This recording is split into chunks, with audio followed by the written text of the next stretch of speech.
प्रणाम मित्रों। तो चलिए आज हम लोग राम लक्ष्मण परशुराम संवाद पाठ के तीसरे पद को पढ़ेंगे। इसके पूर्व हमने पहले और दूसरे पद को पढ़ लिया है। तो चलिए अब हम लोग इसके तीसरे पद को पढ़ते हैं। बिहसी लखनु बोले मृदुबानी, अहो मुनीसु महाभट मानी। पुनि पुनि मोहि दिखाओ कठारू, चहत उड़ावन फूकी पहाड़ू। इहाँ कुंभड़ बतिया कोई नाही, जे तजनी देखी मरी जाही। देखी कुठारू सरासन बाना, मैं कछु कहा सहित अभिमाना। भृगु सुत समूजी जनेऊ बिलो की, जो कछु कहूँ सहो रिस रोकी। सुर मही सुर हरिजन अरुगाई, हमरे कुल इन पर ना सुहाई।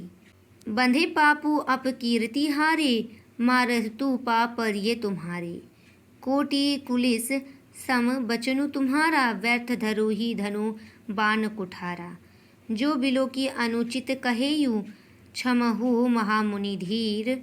सुनी सरोष भृगुल बंस मणि, बोले गिरा गंभीर। कवि लिखते हैं कि बिहसी लखनु बोले मृदुबानी, अर्थात लखन जी जो हैं वे मुस्कुरा कर मृदुवाणी में कहते हैं कि अहो मुनि सी महाभट मानी, हे मुनि आप अपने आप को बहुत बड़ा योद्धा समझते हो।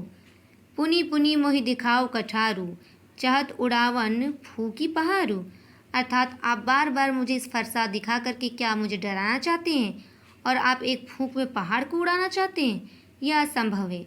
जिस प्रकार एक पहाड़ को फूंक से नहीं उड़ाया जा सकता, उसी प्रकार केवल कुठारू को दिखाने से, अपने फरसे को दिखाने से आप मुझे नहीं भयभीत कर सकते हैं। उसके बाद वे कहते हैं कि यहाँ कुंभड़ बतिया कोई नाही, जे तर्जनी देखी मरी जाही। वे कहते हैं कि यहाँ पर कुंभड़ की बतिया यानी कि कोहड़े का जो प्रारंभिक पुष्प होता है वो यहाँ कोई नहीं है, जो केवल तर्जनी उंगली दिखा देने से सड़ जाएगा या मर जाएगा। अर्थात जिस प्रकार कोई भी पुष्प होता है जिससे कि फल उत्पादित किए जाते हैं, उसे ऐसी मान्यता है कि उसे तर्जनी द्वारा नहीं दिखाया जाता या इंगित नहीं किया जा सकता। यदि कोई उसे तर्जनी द्वारा इंगित करता है तो वह सड़ जाता है। उसी प्रकार लक्ष्मण जी कहते हैं कि यहाँ पर कोई भी कुंभड़ की बतिया नहीं यानी कोहड़े की बतिया नहीं है जिसे आप तर्जनी दिखा दोगे और वो मुरझा जाएगा, वह मर जाएगा या सड़ जाएगा। आगे वे कहते हैं कि देखी कुठारू सरासन बाना, मैं कछु कहा सहित अभिमाना। अर्थात हे मुनि, मैंने आपके पास फरसा और धनुष बाण देखकर ही कुछ अभिमान से ये सारी बातें कही थी। भृगु सूत समुझे जनोई बिलो की, सो कछु कहूँ सहो रिस रोकी। अर्थात आपको भृगु वंश का समझ के और यज्ञो पवित्र समझ करके ही मैंने अपने क्रोध को रोक रखा है, और इसी के साथ साथ आपने जो कुछ भी मुझे कहा उसे मैंने अपने क्रोध को रोक करके सहा है, क्योंकि आप भृगु सूत हैं यानी कि भृगु वंश के हैं। इसीलिए सूर मही सुर हरिजन अरुगाई, हमरे कुल इन पर ना सुहाई। अर्थात वे कहते हैं कि हमारे कुल के जो लोग होते हैं वे देवता, ब्राह्मण, भगवान के भक्त और गो पर किसी प्रकार का कोई प्रहार या अत्याचार नहीं करते। ये हमारे कुल के प्रतिष्ठा के विरुद्ध हैं। वे कहते हैं कि बंधे पापू अपकीर्ति हारे। अर्थात यदि हम इन लोगों से युद्ध करते हैं तो इससे हमें पाप लगता है। अगर हम इनका वध करते हैं तो हमें इससे पाप लगता है, और यदि हम युद्ध में इनसे हार जाते हैं तो यह हमारी अपकीर्ति का कारण बनती है, हमारे ऐश्वर्य पर दाग लगाती है, हमारा जो गौरव है, हमारी जो प्रतिष्ठा है उसे वह नष्ट कर देती है। आगे वे कहते हैं कि मारतहु पापर ये तुम्हारे। अर्थात आप ब्राह्मण हैं और यदि आप हमें मारेंगे भी तो भी मैं आपके चरणों पर ही पड़ूंगा और आपके चरण ही स्पर्श करूंगा। इसके अतिरिक्त मैं आपसे ना ही युद्ध कर सकता हूँ और ना ही मैं आपका वध कर सकता हूँ। ये दोनों ही चीज़ें हमारे कुल के विरुद्ध हैं।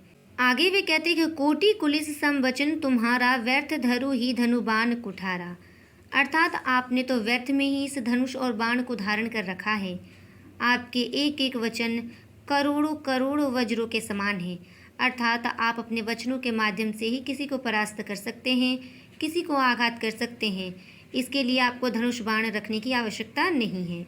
आगे लक्ष्मण जी कहते हैं कि जो बिलो की अनुचित कहियु, क्षमहु महामुनि धीर।